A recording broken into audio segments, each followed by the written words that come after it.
month ago, a racially motivated attack occurred, and lives were lost. And so we've been going door to door. We've been talking to people, making sure that folks are connected in terms of counseling or whatever other kind of needs. But what we wanted to do is to learn and listen from community members. So we had a conversation at one of the area churches in St. Luke, right on East Ferry. And Pastor Holloway or Elder Holloway, I want to say thank you for opening up your church. But we listened and we got a lot of great information. We are planning to do another conversation. Shout out to to everybody who came out. And so we're going to continue to do this, and we're going to compile that information so that we can utilize that information.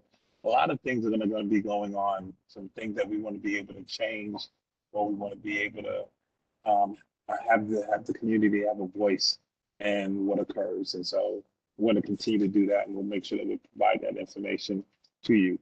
Last thing I want to say, and I know Nicole's going to probably talk about it, reading rules. Mayor Brown has done a reading rules program and offering to young people. This year is no different. We want to make sure that folks are encouraged as they either graduate or have the summer to themselves to read. Reading is fundamental. And so we're going to talk a little bit about the reading rules program as well too. So again, Nicole, I'm going to pass it off to you. Before I pass it off to you, I want to give a very, very, very, very special shout out, hug, virtual hug, high five dap to somebody that we all know in the community. The Border Block Club celebrated this young lady on Thursday. I wanted to shout her out as well to Miss Ada Hobson Clemens. She has been a stalwart, been involved in community work for about 30 years, with the Border Block Club for about 20 years. She is our Block Club person in residence, working within the Division of Citizen Service and done a lot of great things.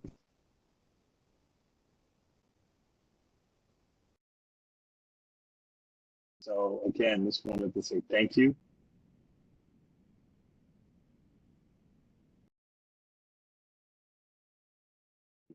All right. Okay, thank you.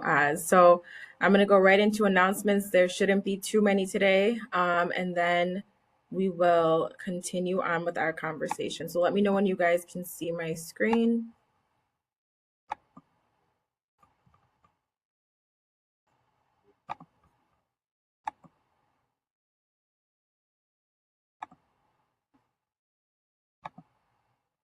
Okay. So as always, we just want to remind everybody, if you do want to show support for the victims' families in the surrounding community that just experienced a recent tragedy, you can make a donation. You can email helpbuffalo@thepartnership.org or call the number listed on screen. For those who are still in need of transportation to the grocery store, the Tops Market shuttle service is still continuing to the Elmwood Avenue store daily from 10 a.m. to 7 p.m. And you can still get a free ride at Lyft and Uber if you reside in the 14208 and 14209 zip code, and you can use the codes to get a certain number off for your ride. There is still a community response fuel distribution. So this is still happening with the Resource Council of Western New York. Times and days have changed, so you should call the number listed on screen to find out a little bit more about what adjustments have been made. The Trinidad Neighborhood Association still has opened the Trinidad Tops Victims Fund, and through this fund they will donate to the surviving victims and victims' families of this tragedy. So for more information, you can contact the Trinidad Block Club President Ellen Harris Harvey at the number listed on screen. If you know anybody at risk of eviction, or if you're at risk of eviction due to your inability to pay rent as a result of the pandemic, we still have Stand Up Buffalo. To learn more about this and any qualifications, you can call 211 to learn more, as well as to apply, or you can go online to standupbuffalo.com. If there is anybody in the neighborhood having trouble coping, the Buffalo Police Department Behavioral Health Team, in conjunction with Endeavor Health Services, is available to provide on-site screening, assessment, de-escalation, and diversion for people in need of mental health or substance use treatment services. So if you want to find a little bit more about this initiative and how everything works, you can call the number listed here. And they're open Monday through Friday, 8 a.m. to 6 p.m. So through the Division of Citizen Services, we're still hosting some crime prevention through environmental design, or CEPTED workshops. So you can see the dates listed here on screen and the times. If you want to register or find out more information about these, you can contact Mr. Ron Dixon. He's a special project manager for crime prevention for the city of Buffalo. And his email will be listed in the chat box. The bulk trash collection schedule is still underway. We are coming up on the last date University District on June 26th. So we do ask that you please remember to put your trash out on the Sunday before your collection date for that week. If you do want to volunteer and become a part of the Good Neighbors Network, we are looking for you. If you want to find out more information about this initiative, you can contact our Save Our Streets coordinator, Mr. Michael Smith. His email and number are listed here, or you can call 311 for more information or to be added to the Good Neighbors Network. And I know his information will be placed in the chat box as well. We are also accepting applications for AmeriCorps Vistas. This is a one-year commitment dedicated to serving your community. There are multiple benefits to becoming an AmeriCorps Vista. And if you want to find out more about this or apply, you can contact Ms. Malika D. Lee. And she is our External Affairs Coordinator. And her information will be placed in the chat box as well. Mayor Brian Brown invites students in grades K through 12 to participate in the Reading Rules Summer Reading Challenge. So this is underway. If you read 5 or more books and upload 5 or more written book summaries between May 20th and August 31st, you will qualify for an invitation to attend the award ceremony for champion readers in October. So you can register online at the city website or scan the QR code. We recently just hosted a successful Community Voices listening session. And so it just happened. These are just a few images from the session. And we are going to be hosting a few more of these in the community as well. And so you guys will be able to receive the emails as well as the flyers for these when they are hosted. As Oswaldo mentioned, it was a wonderful time and we got great community feedback for work that residents want to see happen in the community. We also just want to say special congratulations again to Miss Ada for the 24 years of service and leadership in the board of block clubs. We know she was celebrated wonderfully last night, and we just want to wish her peace and happiness as she enters the next phase. There is a Healing by the Water every Thursday and Sunday, July 7th through September 29th from 5 p.m. to 8 p.m. at the foot of Ferry near Niagara Street.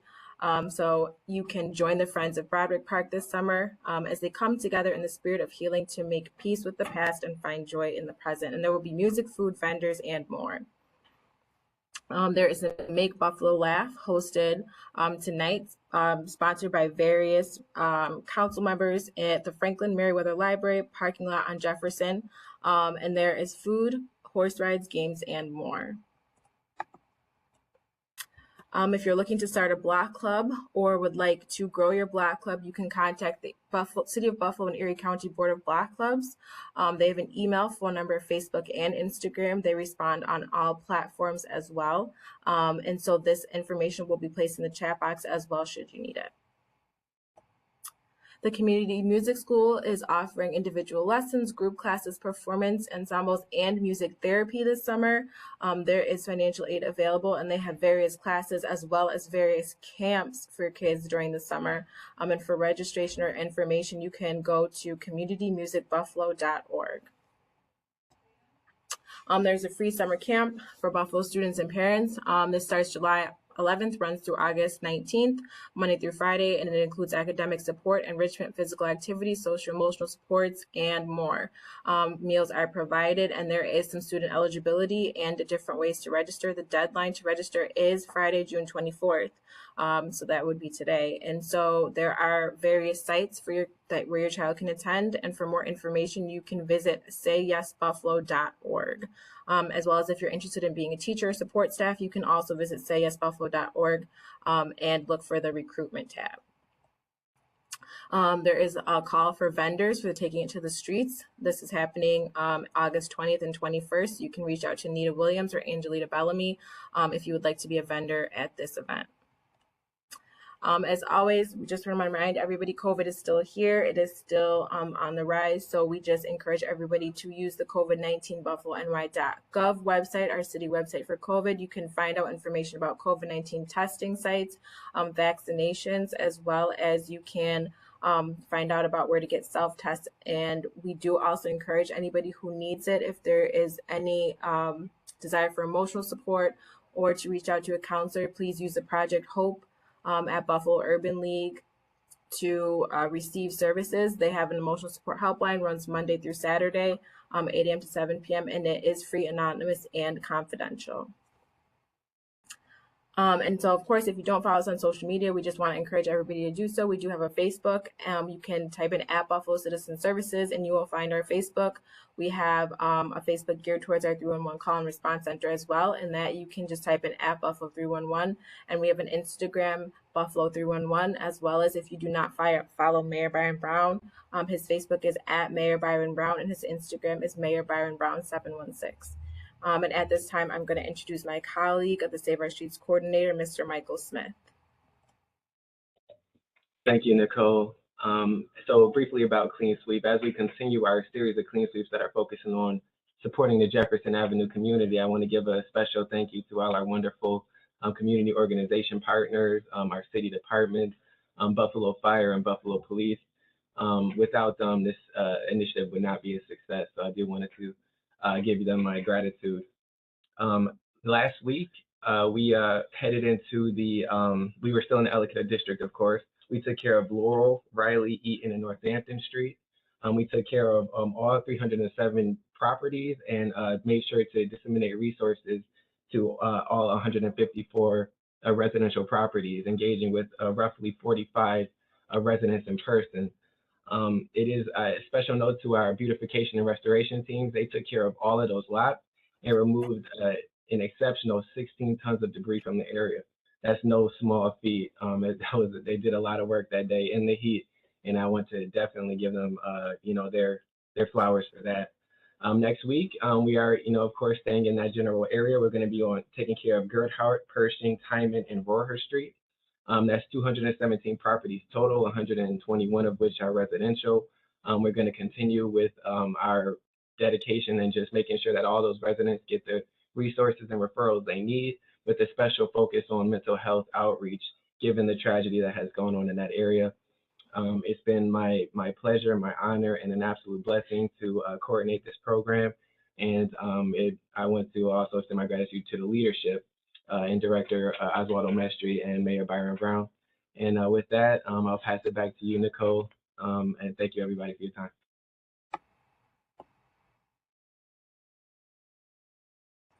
So thank you. I'm going to pass it back to you, Oz, for just a second, and know that you're on the move. You're muted. I'm coming in and out, so I'm gonna, if our speaker is here, I'll let you introduce her. I know the topic is timely, but I didn't see it. Is she? It is. So Jessica, if you're on, you are up to speak. I do not see.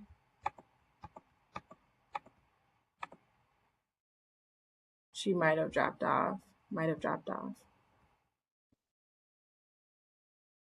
So let me take this time, if she comes back on, we did wanted to do this.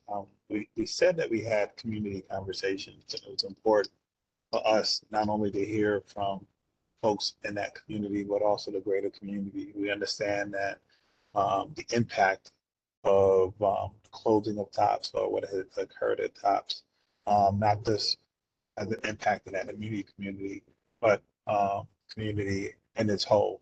When we're talking about East Buffalo or the East Side, there's a bigger conversation to have about that.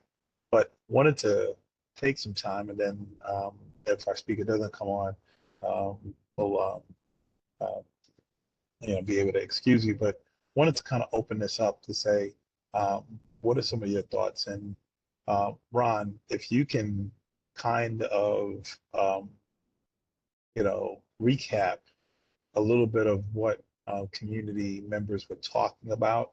It doesn't have to be anything exact. I know you were there, people were taking notes, and you just kind of just recap a little bit about that conversation. And I wanted to kind of open up because I want to hear from folks so that we can put this down and compile that data. Yeah, so good afternoon, everybody. We really broke things down into the determinants of health, and we focused on, under economic development. So some of the things that were mentioned were the recidivism or the reentry population, the justice population, just being more knowledgeable about services towards them in terms of job placement, whether it was in the skilled trades labor.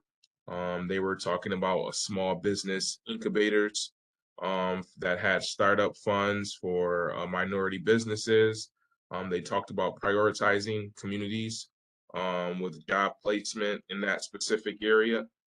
They talked about mental health and homeless people needs training programs. They talked about having collaborative efforts between entrepreneurs in that specific area with specific ownership to grocery stores, and not just one grocery store, but a bunch of grocery stores in that area. And then going to education, they talked about increasing literacy programs, being that on that east side of Buffalo, there is a lower literacy rate, and they wanted to have increased literacy programs for young adults and adult education. They wanted after-school programming geared towards critical race theory. They also brought up address African American literacy programs. So they brought up financial literacy as an after-school program and Black conscious workshops to promote ancient African lessons taught. They put under neighborhood and built environment. Of course, they talked about street improvement, sidewalk improvement, grass cutting in certain areas. They talked about home ownership programs. They talked about more ceiling cap. They talked about a ceiling cap on the rent in that area. They spoke about how some of the rental properties in that specific area were going above 1,300 to 1,500 for 2 bedrooms. They were talking about actually putting the ceiling cap on the rent based on the living wages. Rehab and homeowner programs for senior citizens to fix up homes. And then they brought up a tiny homes theory, which like transitional programs for young men being aged out of the foster system. And so those are just a snippet of some of the things that individuals were mentioning. Internships, just hearing more about programming towards youth services, adult services, and senior programs in that specific geared towards that specific area or geared towards minorities was mostly what we covered in that. And so pass it over back to Director Mestres. No, thank you, Ron. And I think that was a good summary of the myriad of different topics that we talked about. We used the backbone of the social determinants of health to help frame and give some general sense of priority areas, because we know that any one of those or a collection of those helps determine the health and wealth of the community, the issue of safety, issue of health, employment, education, all of those different things. And you can hear that many of the community members spoke about those things. We also asked them to come up with some solutions or try to make some connections. I remember one gentleman talked about we wanted to engage people and get them jobs and employ them, but we want to be in the community. And one person said, what about mentorships and internships? And we said, hey, we have that. and do you know somebody to provide internships for? Not just the Middlesex youth, but also those who are out of college. We talked about hiring people. We said we are developing a neighborhood improvement corps where we're going to be addressing vacant lots and a couple of other community concerns and working closely with community entities. So a lot of it was listening, recording. Some of it we were able to kind of help some solution based, I think. So we call it kind of doing an asset map from the community's perspective in terms of that. I want to pause and I want to kind of open it up here from your perspective, folks who have been, whether you're a block club or a community member or whether you are an active participant.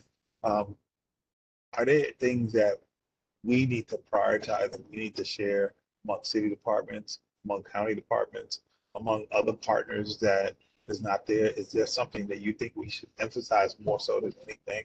Or do you think that and it's okay to say ditto, I second that, or you know what, yeah, jobs, or all of these other things. This is what we want to do because we're going to be compiling that.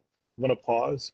And if there's anything, please you can unmute yourself and let's jump right into it. We're actually recording this information.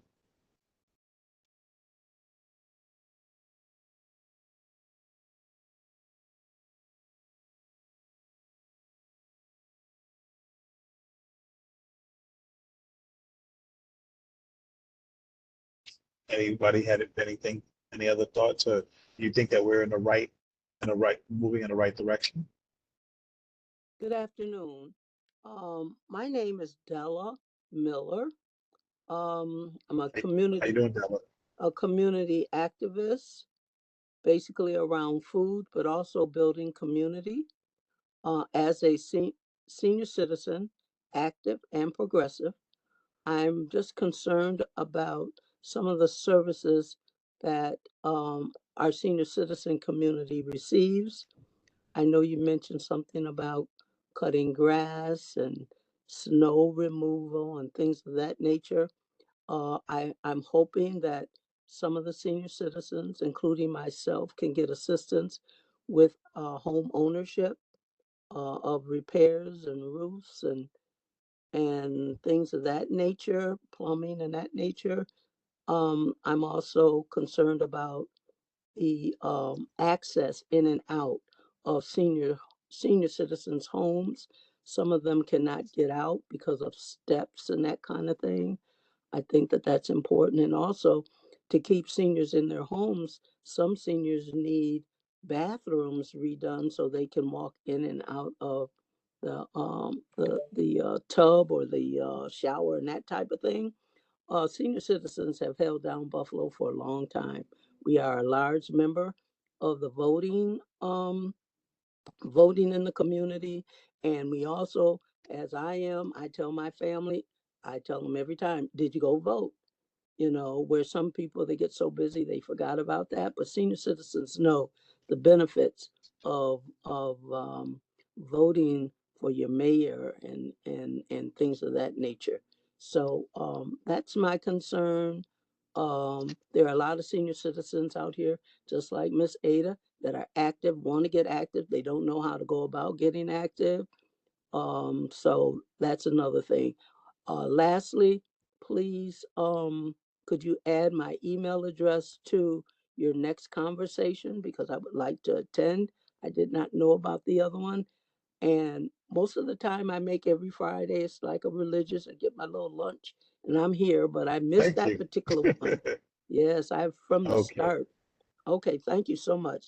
Be well and bless everyone. Miss no, Miss Della, thank you very much. A lot of good information. If I'm hearing you um, for one overall thing, no matter what we're talking, you're saying there definitely needs to be a focus on seniors. And I think we have the technology to know how many seniors are in and out this area. There definitely needs to be a focus on functioning, progressive senior, and not just their activities, but also homes. And more specifically, you mentioned bathrooms, because obviously, listen, as we move on and we become a little older, we understand, You know, and I listen, I understand there's certain things my body can do and I can't do, right? But built environment is still the same, right? You know, so we have to be mindful of that. So I think you're saying there's an emphasis on seniors in place, but at homes, and what can we do in terms of whether it be dollars that we can assist seniors with, whether it be home repair or something like that. You said let's talk about outside, whether it be um, shoveling, shoveling or helping seniors, even with the steps, and ramps and things like that. I think that's another emphasis that you talked about as well too, and a myriad of other different things in terms of access that seniors may have or focus needs to be placed upon, and that too. Maybe even identifying and connecting with seniors. Not all seniors are as active, and they need some help. The county has a senior companion program. How do we check on folks? What do we do? And then I think lastly, I know the mayor has worked and done a lot of things in this area along with Assemblywoman Crystal Peoples in terms of estate planning, wills and all of these different things. And a lot of times, we say we're going to do it. We want to do it. We may not have the means of doing it. But unfortunately, I've seen this where, a house will be in a family, the kids are maybe living in California, North Carolina, whatever, and something happens. No one knows where, if there's a will or there's anything. And then the family's now in probate court, all of those things. And those are very real things that occur, right? And I know Malika or Ron, did I miss anything from Miss Stella? No, I think you hit the points. Okay, great. Yes, he Great. did. Yes, he Uh, did. okay, great. But I think that's an important thing. I think when we're talking about block clubs, and the fabric of block clubs, many of them are retirees or seniors, and they're out there, they're volunteering too. So, but that emphasis, I think we take that for granted. We say, oh, seniors got it going on, I got this and that and that. But, there is an emphasis on that too, because they have a family, the family's grown up, now they have this house. And the last thing I wanted to talk about, sometimes this idea of isolation and social isolation, and seniors being in their homes and not being able to come out and providing them for activities or those things too. I know you mentioned that, but I'm just rephrasing that because that's a very real challenge, right, Stella? Yes, it is. And we find out that family members try to take care of them and they're trying to keep their jobs. They're overworked. They're stressed out. I'm just blessed that I can get around and do just about anything that I want, that the Lord lets me do. And there are some people that do not. So we have to look out for our neighbors that are senior Yeah, citizens because they have contributed a lot to this. And I think senior citizens live all over the city, not just in certain yeah, zip codes like 8, 9, 11. I agree. I'm on one side of the street, and on the other side of the street is a different zip code. And so that knocks a lot of senior citizens out of funding programs and grants and things like that. So I think it might want to be a little wider scope in servicing on the east side of Buffalo or East Buffalo, service, the seniors out of those particular districts that are of color. No, and we're talking about not this, we talked about this at our meeting. There's long range planning and then there's short range, right? There's doing things that are systemic that, to make the difference is how do we move that needle, but not just move it immediately, but long term so that needle stays where it needs to stay at. And I think that's an important piece too. Yeah. So thank you very much, Ms. Stella. I think we've gotten it. Anybody else? And this can be, so this is a conversation that we're going to be compiling information for us. They are what we're doing is going to also share it with other funding sources too, not just from the city or the county. We understand the foundations are doing a lot of different things too. So, was there anybody else that had anything?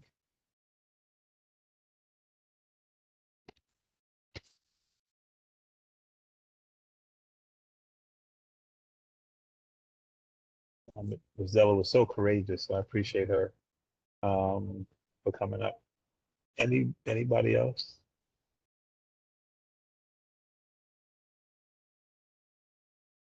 Miss Ellen, I know you are, as the block club member, the community member, you are doing a couple of things and you've been out in the community. Is there anything that you see in terms of areas?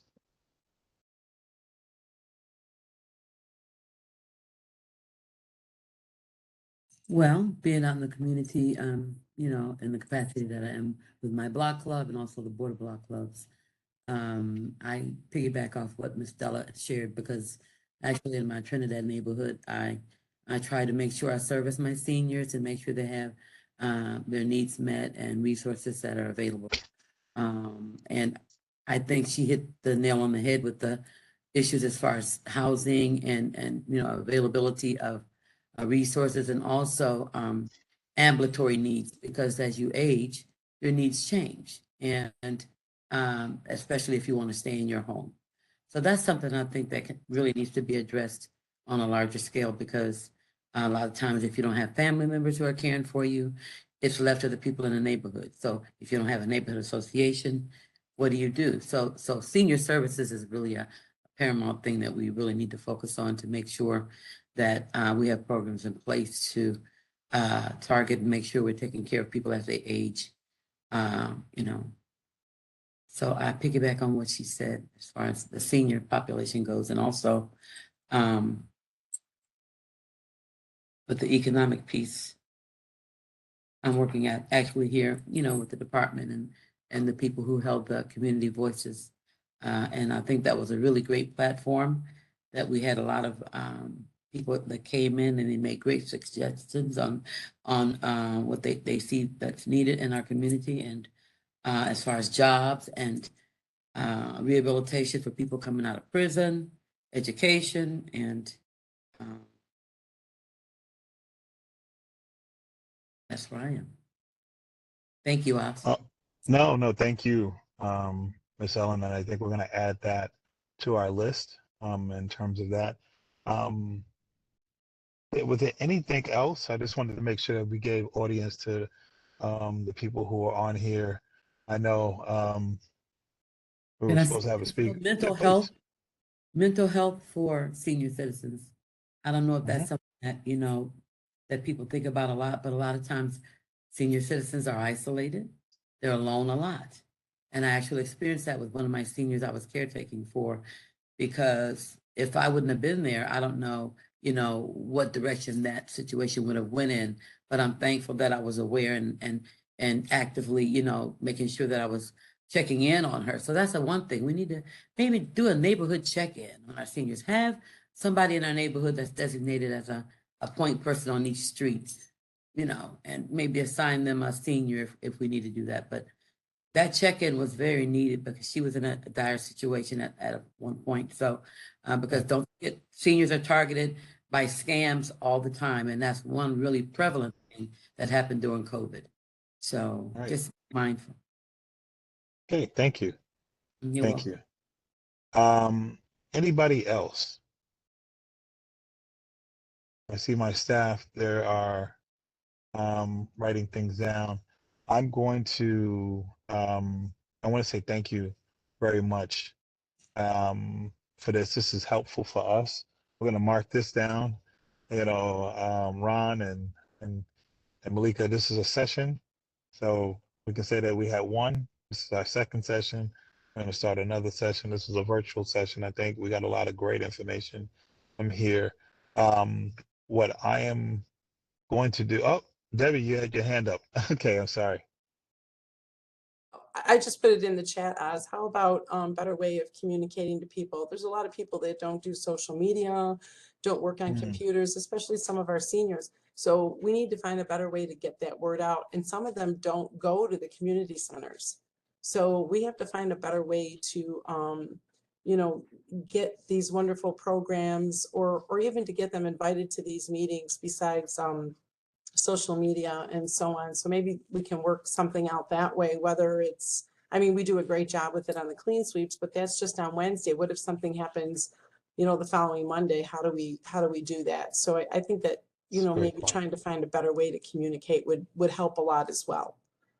I think that's, as technology grows, sometimes we use that as crutches, but there's nothing as basic as a phone call or a newsletter or something like that. I think let's put that down in terms of how we communicate, a coordinated effort on how we do that. So thank you, Debbie. Thank you for all. I know this was actually right on time. I'm glad. We're gonna invite the speaker back. I think they might have had some technical difficulties. They were gonna be speaking on vaping and the challenges that has on Erie County and in Buffalo in terms of what our young people. So we're gonna invite that person back. Maureen said churches can assist.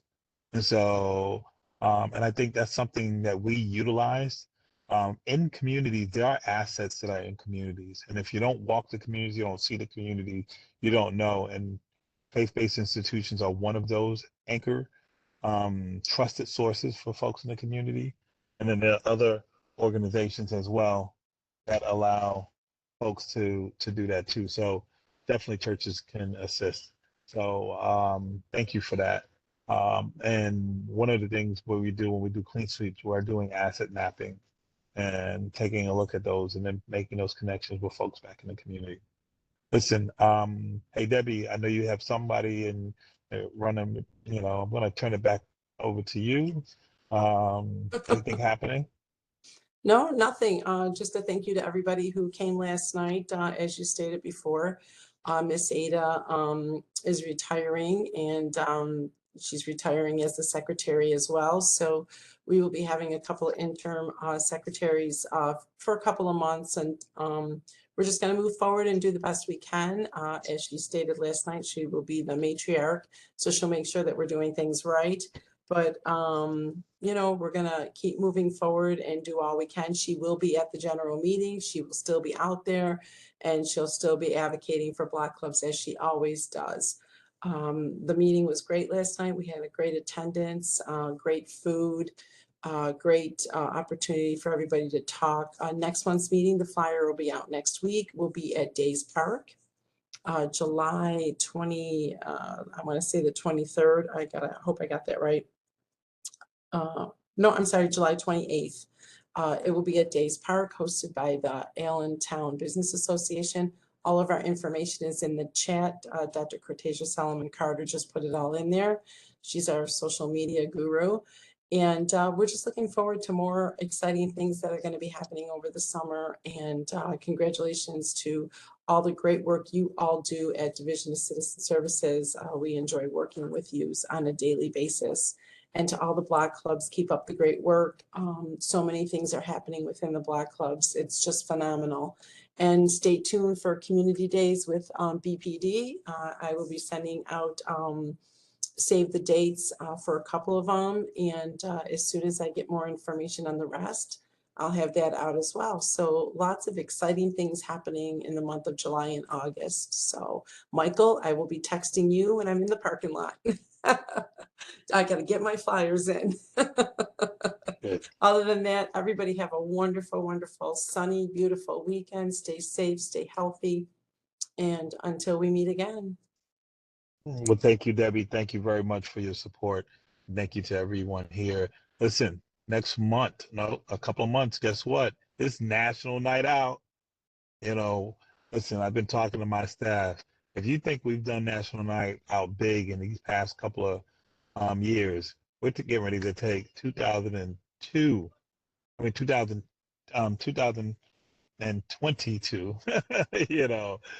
to a whole nother level. Right, Ron? We're about to kick it to another level, right, Ron? Yes, sir. We're excited this year for National Night Out. So please, Block clubs, reach out via email so that we can start getting a number and a tally on those. And we will start having packages to deliver to each Block club. Good. So we're going to put a flyer together, QR code. We're going to ask some questions, what you need. I'm going to try to keep my promise that every Block club who talks to us will be getting a pack of goodies and good information. We're going to order enough for everybody. And then we want to maybe do one big central one so that we can celebrate too. All right? Good. Listen, giving you back. I think this is a record, Debbie. I'm 10 giving minutes. y'all back 10 minutes of your day. Absolutely. Absolutely. All right. All Listen, right. have a great weekend. Stay well, And like everybody. Debbie said, until we see each other again. All right. Bye. Be well and blessed. Bye. Yep, have a Stay good safe weekend. and be well. Bye-bye. Have a great one. Happy Friday.